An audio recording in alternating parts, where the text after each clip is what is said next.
Hello everyone, जय हिंद। आज है 18 अगस्त और आज के इस वीडियो में हम 18 अगस्त से बनने वाले करंट अफेयर के सभी इंपॉर्टेंट क्वेश्चंस को कवर करेंगे। कल हमने डिस्कस किया था कि अभी हाल ही में भारत ने पहली बार जो अरब देश है यूएई, इसके साथ रुपए में क्रूड ऑयल का पेमेंट किया है। झारखंड सरकार ने रिसेंटली अबुआ आवास योजना की शुरुआत की है। माउंट एटना में फिर से विस्फोट हुआ है, जो कि इटली का एक एक्टिव वॉल्केनो है। अभी हाल ही में एयरटेल पेमेंट बैंक के द्वारा भारत का पहला eco friendly debit card launch किया गया। सुलभ इंटरनेशनल के जो संस्थापक थे बिंदेश्वर पाठक, इनका निधन हुआ। अभी जो कुपवाड़ा जम्मू कश्मीर का जिला है, भारत के पहले डाकघर के रूप में इसे जाना जाएगा। दुनिया का सबसे रहने योग्य शहर ये बना है वियना, ऑस्ट्रिया का ये शहर है। अभी रिसेंटली भारत का सबसे बड़ा सूचना प्रौद्योगिकी हब लखनऊ में स्थापित किया जा रहा है। खेलो इंडिया जूनियर महिला लीग, इसका तीसरा संस्करण दिल्ली में शुरू हुआ है। और प्राइम मिनिस्टर नरेंद्र मोदी ने मध्य प्रदेश के सागर जिले में संत रविदास की मंदिर की आधारशिला रखी है। तो ये सभी क्वेश्चंस हम लोगों ने कल सॉल्व कर लिए थे और इसका रिवीजन हमने क्विज के फॉर्मेट में मेरे official Telegram channel Kalyani ma'am official पर किया था और इसकी पीडीएफ भी आप लोगों को वहीं पर शेयर कर दी गई थी। अच्छा, पिछले 2-3 दिनों से जैसा कि मैं कमेंट रीड कर पा रही हूँ, आप लोग कह रहे हैं कि वॉल्यूम ना वीडियो में कम आती है। तो ये मैंने सेटिंग थोड़ी चेंज की है। आप लोग बताएंगे आज के वीडियो में वॉल्यूम ठीक है या इसे और बढ़ाया जाए, घटाया जाए, या इतना ही सही है। कमेंट बॉक्स में एक बार आप लोग बता देंगे इसे। चलिए शुरू करते हैं। आज का हमारा पहला सवाल सवाल है कि हाल ही में जो इंडियन एयरफोर्स है, भारतीय वायुसेना, इसने किस ड्रोन को अपने बेड़े में शामिल किया है। यानी कि इंडियन एयरफोर्स में जो नया ड्रोन शामिल हुआ है, इसका नाम है हेरॉन मार्क। हेरॉन मार्क 2 है ये। हेरॉन मार्क 1 का ही एडवांस वर्जन आप इसे कह सकते हैं। ठीक है। ये भारतीय वायुसेना में 4 हेरॉन मार्क 2 ड्रोन है जो कि ये शामिल हो चुके हैं। इस ड्रोन में मारक क्षमता है और यह एक ही उड़ान में चाइना पाकिस्तान दोनों सीमा पर निगरानी रख सकता है। जैसे कि यहाँ सेंटर में इंडिया है, यहाँ है चाइना। मैकमोहन लाइन के थ्रू चाइना भारत से सेपरेट होता है और यहाँ रेड क्लिफ लाइन के माध्यम से भारत पाकिस्तान से सेपरेट होता है। तो इन दोनों पर ही निगरानी इस ड्रोन के माध्यम से रखी जा सकती है। हेरॉन मार्क टू ड्रोन को उत्तरी सेक्टर में फॉरवर्ड एयर बेस पर तैनात किया गया है और इस ड्रोन के जरिए एक ही जगह से पूरे देश पर निगरानी रखी जा सकती है। हेरॉन मार्क 1 का ही ये एडवांस वर्जन है। ये एक मध्यम ऊंचाई वाला दीर्घकालीन ड्रोन है जिसकी अधिकतम सीमा जो की है 3000 किलोमीटर की है। तो ये भी इंडियन एयरफोर्स में शामिल हो चुका है। इंडियन एयरफोर्स जो कि 8 अक्टूबर को इंडियन एयरफोर्स डे के रूप में मनाया जाता है और इसके जो प्रमुख है अभी वी आर चौधरी, विवेक राम चौधरी, ये हो जाएंगे। ठीक है। स्काई वॉक, ड्रोनी और निंजा, आप सभी जानते हैं कि क्वेश्चन से मिलता जुलता ही मैं ऑप्शन रखती हूँ ताकि एडिशनल जानकारी इसके माध्यम से आप सभी को मिल सके। जैसे कि यदि मैं बात करूं स्काई वॉक की, तो अभी करंट अफेयर में भी मैंने पढ़ाया था। अभी जो मैराथन क्लास मैंने आपको प्रोवाइड कराई थी पिछले 6 महीने की, इसमें भी मैंने इसका डिस्कशन किया था कि भारत का पहला 5G सक्षम, यानी कि भारत का पहला 5G इनेबल्ड ड्रोन विकसित किया गया है जिसका नाम है स्काई वॉक। किसके द्वारा विकसित किया गया है? आईजी ड्रोन के द्वारा। ड्रोनी के बारे में यदि मैं बात करूं तो देखिए, जो MS धोनी है, ये ड्रोनी ड्रोन के ब्रांड एम्बेसडर कुछ समय पहले ही बनाए गए हैं। ठीक है। जो गरुड़ एरोस्पेस के द्वारा लॉन्च किया गया था। निंजा ड्रोन, ये आप रिलेट करेंगे इंडियन रेलवे से। इंडियन रेलवे ने यात्रियों की सुरक्षा और रेलवे परिसंपत्तियों की रक्षा के लिए निंजा नाम का ड्रोन ये डेवलप किया था। आगे चलते हैं। हाल ही में किस राज्य सरकार के द्वारा अन्नपूर्णा खाद्य पैकेट योजना की शुरुआत की गई है? तो इसकी शुरुआत रिसेंटली राजस्थान गवर्नमेंट के द्वारा की गई है, अभी इंडिपेंडेंस डे के मौके पर। इस योजना के अंतर्गत राज्य में 1.5 करोड़ से अधिक परिवारों को फ्री में भोजन के पैकेट ये डिस्ट्रीब्यूट किए जाएंगे। गैर एन FSA, यानी कि जो नेशनल फूड सिक्योरिटी एक्ट, परिवार जिन्हें महामारी के दौरान फाइनेंशियली सहायता दी गई थी, उन्हें अन्नपूर्णा राशन किट योजना के तहत फ्री में ही खाना बांटा जाएगा। भोजन के पैकेट ये डिस्ट्रीब्यूट किए जाएंगे। राजस्थान, जिसकी राजधानी जयपुर है, एरिया वाइज ये भारत का सबसे बड़ा राज्य है और अशोक गहलोत यहाँ के वर्तमान में मुख्यमंत्री हो जाएंगे। राइट टू हेल्थ बिल लाने वाला पहला राज्य है। मानगढ़ की पहाड़ियां राष्ट्रीय स्मारक घोषित की गई है। बायोफ्यूल पॉलिसी लागू करने वाला भी पहला राज्य है। देश में नक्शे के आकार का सबसे बड़ा ज्योतिर्लिंग यही बन रहा है। भगवान शंकर की सबसे बड़ी प्रतिमा जिसका नाम है विश्वास स्वरूपम, ये भी यही स्थापित की गई है। ये हुए राजस्थान के कुछ करंट अफेयर। हरियाणा की योजना यदि आप रिलेट करें तो अविवाहितों के लिए, यानी कि जिनकी शादी नहीं हुई है, इनके लिए अविवाहित पेंशन योजना की शुरुआत हरियाणा गवर्नमेंट के द्वारा की गई है। अभी रिसेंटली मेगा वृक्षारोपण अभियान, ग्रीनरी को बढ़ावा देने के लिए मेगा वृक्षारोपण अभियान की शुरुआत उत्तर प्रदेश गवर्नमेंट के द्वारा की जा रही है। और तेलंगाना से यदि आप रिलेट करेंगे, गृह लक्ष्मी योजना। राजस्थान की एक और योजना हम रिलेट कर ले जो हाल फिलहाल में पढ़ी हमने, इंदिरा गांधी के नाम से एक योजना थी, इंदिरा गांधी मुफ्त स्मार्टफोन योजना।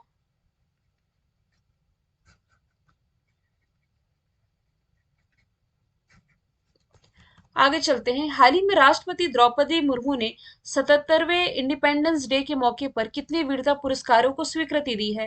तो इसमें से टोटल इसका आंसर तो 76 यानी कि 76, लेकिन इन पूरे 76 व्यक्तियों के नाम आपको याद रखने की जरूरत नहीं है। सिर्फ इसमें आप नंबर ही याद रखेंगे। टोटल 76 वीरता पुरस्कारों को, जिसमें कि 9 मरणोपरांत, जिनकी डेथ हो चुकी है, तो मरणोपरांत इसमें 9 व्यक्तियों के नाम शामिल हैं। सेंट्रल आर्म्ड पुलिस फोर्स के, सेंट्रल आर्म्ड पुलिस फोर्स में आपका बीएसएफ भी आता है, आईटीबीपी भी आता है, इंडो तिब्बत बॉर्डर पुलिस आता है, और आपका इसमें सीआरपीएफ आता है, सीआरपीएफ आता है। ये सभी आपके सेंट्रल आर्म्ड पुलिस फोर्स के अंतर्गत ही शामिल है, एसएसबी वगैरह। तो इसमें से 9 मरणोपरांत से ही टोटल 76 वीरता पुरस्कारों को स्वीकृति है, जो कि ये हमारी प्रेसिडेंट द्रौपदी मुर्मू जी के द्वारा दे दी गई है। द्रौपदी मुर्मू जो कि भारत की पहली महिला आदिवासी राष्ट्रपति है। इस बार का जो स्वतंत्रता दिवस रहा, इसकी थीम मैंने आपको बताई थी, यहाँ फिर से मैं मेंशन कर देती हूँ। Nation first, always first. अच्छा, द्रौपदी मुर्मू जी का एक करंट अफेयर का क्वेश्चन याद रखना कि इन्हें अभी साउथ अमेरिकी कंट्री है ना सूरीनाम, इसके हाईएस्ट सिविलियन ऑनर से सम्मानित ये की गई हैं। रिसेंटली केंद्रीय मंत्री अमित शाह ने किस स्थान पर इफ्को नैनो यूरिया प्लांट की आधारशिला रखी है? तो ये आधारशिला इन्होंने गांधीधाम में रखी है। कक्ष का, गांधीधाम कच्छ जिले का है ये। यहाँ इस यूरिया प्लांट की आधारशिला रखी गई है। ये 12 अगस्त की न्यूज थी, लेकिन डेली 10 क्वेश्चन हो जा रहे थे, तो ये क्वेश्चन मैं पिक नहीं कर पा रही थी, आज मैंने पिक कर लिया है। तो ये जो संयंत्र उर्वरकों के आयात को कम करने और भारत को उर्वरक के क्षेत्र में इंडिपेंडेंस यानी कि आत्मनिर्भर बनाने के लिए महत्वपूर्ण भूमिका निभाएगा। नैनो यूरिया मिट्टी के पोषक तत्वों के संरक्षण और उर्वरकों के विवेकपूर्ण उपयोग को सुनिश्चित करने में भी हेल्प करेगा। तो अमित शाह ये हमारे केंद्रीय गृह मंत्री, इनका निर्वाचन क्षेत्र गांधीनगर गुजरात है। इन्होंने ही जम्मू कश्मीर के श्रीनगर में स्टेच्यू ऑफ पीस का उद्घाटन किया था, शांति की प्रतिमा। गुरुग्राम में भारत का पहला ग्रेन एटीएम यानी कि भारत का पहला अनाज एटीएम रिलेट कर सकते हैं। और हैदराबाद में यदि आप रिलेट करेंगे तो भारत का पहला कृषि डेटा एक्सचेंज जो कि ये स्थापित किया जा रहा है।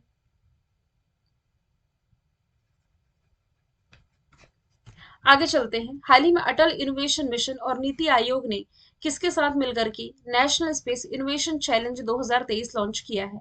तो ये भारत की स्पेस एजेंसी इसरो के साथ मिलकर के लॉन्च किया है नेशनल स्पेस इनोवेशन चैलेंज। तो ये जो नेशनल स्पेस इनोवेशन चैलेंज है, ये अगली पीढ़ी के अंतरिक्ष उत्साही लोगों का समर्थन करेगा। कहने का मतलब है कि जो नए छात्र हैं, फॉर एग्जाम्पल चलिए मैं आपको पुराना करंट अफेयर ही रिलेट करके बताऊंगी, तब आप समझ पाएंगे, क्योंकि ये वाला क्वेश्चन एग्जाम में पूछा गया है। इसरो के द्वारा कुछ समय पहले ही युविका कार्यक्रम की शुरुआत की गई थी। इसे आप अलग अलग तोड़ें, जैसे यू, वाई यू से युवा, वी आई से विज्ञानी, के ए से कार्यक्रम। तो स्कूल में जो पढ़ने वाले बच्चे हैं, इन्हें अंतरिक्ष के प्रति इनकरेज करने के लिए, इनका उत्साह बढ़ाने के लिए युवा विज्ञानी कार्यक्रम, ये कुछ समय पहले ही इसरो के द्वारा लॉन्च किया गया था। सेम उसी तरह से आप कह सकते हैं, ये जो NSIC है, इसके तहत जो स्कूल में पढ़ने वाले बच्चे हैं, इन्हें इनकरेज किया जाएगा अंतरिक्ष अर्थव्यवस्था के प्रति। नेशनल स्पेस इनोवेशन चैलेंज में इन्हें अपना इनोवेशन यानी कि नवाचार दिखाने का और आधुनिक अंतरिक्ष जो स्पेस टेक्नोलॉजी है, इसकी समस्याओं को हल करने के लिए एक सक्षम बनाने का अवसर ये प्रोवाइड कराएगा। ठीक है। इसरो भारत की स्पेस एजेंसी है। 1969 इसका फॉर्मेशन ईयर है। बैंगलोर में इसका हेडक्वार्टर है और एस सोमनाथन वर्तमान में इसके अध्यक्ष हो जाएंगे। रिसेंटली इसने अपना चंद्रयान 3 मिशन लॉन्च किया है श्रीहरिकोटा आंध्र प्रदेश से। DRDO 1958 फॉर्मेशन ईयर है। दिल्ली में इसका मुख्यालय हो जाएगा और वर्तमान में जो इसके अध्यक्ष है ये हो जाएंगे समीर कामत। हिंदुस्तान एरोनॉटिक्स लिमिटेड, देखिए HAL के द्वारा अभी हाल ही में कर्नाटका में सबसे बड़ी हेलीकॉप्टर मैन्युफैक्चरिंग यूनिट की स्थापना की गई है। स्काई रूट एरोस्पेस, यहां से आप क्या रिलेट करेंगे, धवन 1 नाम से इसने अपना जो क्रायोजेनिक इंजन है, पहला स्वदेशी क्रायोजेनिक इंजन इसी ने विकसित किया था। कार्बन लाइट मेट्रो ट्रेवल नामक पहल की शुरुआत रिसेंटली किसने की है, तो इसकी शुरुआत है जो कि दिल्ली मेट्रो के द्वारा की गई है। इसका उद्देश्य है लोगों को कार्बन उत्सर्जन के प्रति जागरूक करना, ताकि हर व्यक्ति भारत के शून्य कार्बन उत्सर्जन के लक्ष्य में योगदान दे सके। क्योंकि आपको मालूम ही है, COP26 जो कि स्कॉटलैंड के ग्लासगो में आयोजित किया गया था, जिसमें कि प्राइम मिनिस्टर नरेंद्र मोदी ये वादा कराए हैं कि भारत 2070 तक जीरो कार्बन उत्सर्जक देश है जो कि ये बन सकेगा। तो इसके लिए लोगों में अवेयरनेस लाने के लिए दिल्ली मेट्रो में कार्बन मेट्रो ट्रेवल योजना की शुरुआत की गई है। ये दिल्ली से आप ये रिलेट करेंगे कि भारत में पहली driverless metro prime minister Narendra Modi ने अभी कुछ समय पहले ही, 1 साल से ज्यादा हो गया, ये लॉन्च की। कोलकाता में भारत में पहली बार मेट्रो ना यहीं से चली थी। भारत में जो पहली अंडर वाटर ट्रेन है, अंडर वाटर मेट्रो, ये कोलकाता में हुगली नदी पर चलने जा रही है। भारत का सबसे गहरा मेट्रो बन के तैयार हो रहा है पुणे में, महाराष्ट्र के। और बैंगलोर से आप ये रिलेट कर सकते हैं कि भारत का पहला इंटीग्रेटेड एसी टर्मिनल जो है, बैंगलोर में स्थापित किया गया है। आगे चलते हैं। ICC player of the month अभी जो जुलाई गया, पिछला महीना, इसके लिए मेल कैटेगरी में और फीमेल कैटेगरी में दोनों का यहाँ पर मैंने ऐड किया है। क्रिस वोक्स जो कि इंग्लैंड के हैं और एशले गार्डनर जो कि ऑस्ट्रेलिया की हैं, दोनों की इमेज भी यहाँ से मैंने मेंशन कर दी है। 2021 जनवरी से आईसीसी ने player of the month award की घोषणा की थी। ऐसा प्लेयर जो पूरे महीने में सबसे बेहतर परफॉर्मेंस जिन्होंने दी होती है उन्हें दिया जाता है। इंटरनेशनल क्रिकेट काउंसिल 1909 स्थापना, दुबई में हेडक्वार्टर, ग्रेग बार्कले अध्यक्ष। देखिए, आईसीसी मेंस वर्ल्ड कप जो कि इस साल का है, इंडिया होस्ट करने जा रहा है। जबकि मैं प्रीवियस रिलेट करूं, ICC women's world cup, previous नहीं, ये महिलाओं का है। वुमेन्स वर्ल्ड कप ये ऑलरेडी हो चुका है 2022 में, जो कि आयोजित किया गया था न्यूजीलैंड में। और इसमें जो विनर थी, विजेता देश कौन था, ऑस्ट्रेलिया था। ऑस्ट्रेलिया ना, इसने अपना 7वां खिताब अपने नाम किया था, 7th टाइटल। ठीक है।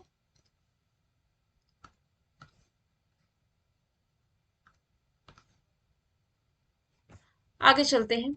हाल ही में यानी कि अगस्त 2023 में इंटरनेशनल हॉकी फेडरेशन ने पुरुष हॉकी रैंकिंग रिलीज की है। इसमें कि नीदरलैंड टॉप पर रही है और इसमें कि भारतीय पुरुष हॉकी टीम को तीसरा स्थान मिला है।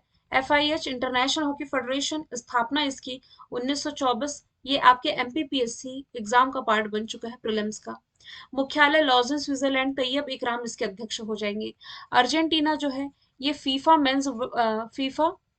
मेंस वर्ल्ड कप जो 2022 रहा ना, इसमें विजेता था फ्रांस को हरा करके, और फीफा मेंस रैंकिंग में ये टॉप पर है। अभी इंडिया 99 प्लेस पर आया है ना। Germany FIH men's hockey world cup इसी ने जीती थी अभी 2022 की। देश में राजकोषीय स्वास्थ्य यानी कि फिजिकल हेल्थ रिपोर्ट में कौन सा राज्य टॉप पर है, तो इसमें महाराष्ट्र टॉप पर रहा है। राजकोषीय स्थिति किसी भी देश के या राज्य की वित्तीय सेहत बताती, कौन कितना वेल्दी है या जिसका जो राजकोषीय स्थिति है ये पावरफुल है किसी राज्य का, ये बताती है। तो इसमें महाराष्ट्र सबसे बेहतर है। इसके बाद भारत के सबसे गरीब राज्यों में से एक छत्तीसगढ़ का नाम आता है। पश्चिम बंगाल, पंजाब, केरल इस मामले में सबसे निचले पायदान पर है। फॉरेन ब्रोकरेज रिपोर्ट में ये जानकारी दी गई है। वन लाइनर में ही याद रखें आप इस प्रश्न को कि राजकोषीय स्वास्थ्य के मामले में महाराष्ट्र टॉप पर है। महाराष्ट्र जिसकी कैपिटल मुंबई, भारत में जो पहली अंडर वाटर टनल है जो कि मुंबई में ही बनने जा रही है, और यहाँ काला घोड़ा कला फेस्टिवल का आयोजन किया जाता है। एप्पल के द्वारा पहला इसका जो स्टोर है बीकेसी बांद्रा कुर्ला कॉम्प्लेक्स मुंबई में स्थापित किया गया है। Tree city of the world लगातार दूसरी वर्ष यही बनी है। अरेबियन सी के किनारे बसी हुई है। यहाँ के मुख्यमंत्री एकनाथ शिंदे हैं। लातूर में भीमराव अंबेडकर के सम्मान में स्टेच्यू ऑफ नॉलेज का उद्घाटन किया गया था। यहाँ नासिक गोदावरी नदी के किनारे बसा हुआ है। औरंगाबाद का नाम बदल करके और उस्मानाबाद का नाम, दोनों का नाम बदला गया। उस्मानाबाद का नाम बदल करके धाराशिव किया गया, औरंगाबाद का नाम संभाजी नगर किया गया है। तमिलनाडु ये निर्यात तैयारी सूचकांक जो 2023 का जारी किया गया ना, इसमें ये टॉप पर है। उत्तर प्रदेश सबसे ज्यादा कैंसर पेशेंट 2022 में सबसे ज्यादा यही रहे, करंट अफेयर में पढ़ा चुकी हूँ। बेरोजगारी के मामले में सबसे अधिक बेरोजगार राज्य हम यदि पढ़ते हैं तो इसमें हरियाणा का स्थान आता है। आगे चलते हैं। देश का ऐसा पहला राज्य जहां सरकारी हॉस्पिटल में फ्री आईवीएफ होगा, तो इसकी शुरुआत करने वाला जो राज्य बना है गोवा बना है। मुख्यमंत्री प्रमोद सावंत ने ये फैसिलिटी लॉन्च कर दी है। आईवीएफ का क्या मतलब होता है? In vitro fertilisation. गोवा जिसकी राजधानी पणजी, अभी हमने डिस्कस किया कि था कि राजस्थान एरिया वाइज सबसे बड़ा राज्य है, तो सबसे छोटा राज्य गोवा है। पणजी राजधानी मांडवी नदी के किनारे बसा हुआ है। यहीं पर मोपा इंटरनेशनल एयरपोर्ट का उद्घाटन प्राइम मिनिस्टर नरेंद्र मोदी ने किया था, जो कि अब मनोहर पर्रिकर के नाम से जाना जाएगा। पहला पर्पल फेस्ट भी यहीं आयोजित किया गया। 53वां इंटरनेशनल फिल्म फेस्टिवल का भी आयोजन गोवा में किया गया था। Uttar Pradesh one tap one tree अभियान की शुरुआत इसने की है। राइट टू वॉक, चलने का अधिकार प्रदान करने वाला जो राज्य बना है पंजाब बना है। पहला जेंडर पार्क यदि मैं कहूँ भारत का कहाँ स्थापित किया गया है, तो ये केरल में। अब बाकी के दो प्रश्न मैंने वन लाइनर में, अभी जो डीआरडीओ के बारे में मैंने बताया था ना, तो डीआरडीओ के जो पूर्व महानिदेशक थे डॉक्टर वीएस अरुणाचलम, इनका भी हाल ही में अमेरिका में निधन हुआ। और ये क्वेश्चन तो मैं आपको बता ही चुकी हूँ। इराक ने अभी हाल ही में होमोसेक्सुअलिटी शब्द के इस्तेमाल पर पाबंदी लगाई है, तो यहाँ पर वो शब्द ऐड करना भूल गई हूँ, मैं फिर से ऐड कर दूंगी इसमें, ठीक है। अब मैंने कल आपसे पूछा था सौर मिशन योजना किसने लॉन्च की है, तो इसका राइट आंसर क्या था? मेघालय। आज का सवाल है बैडमिंटन, विश्व बैडमिंटन चैंपियनशिप 2023 का आयोजन कहाँ होना है? आंसर इसका कमेंट बॉक्स में बताएं। हम मिलेंगे नेक्स्ट वीडियो में। Thank you so much.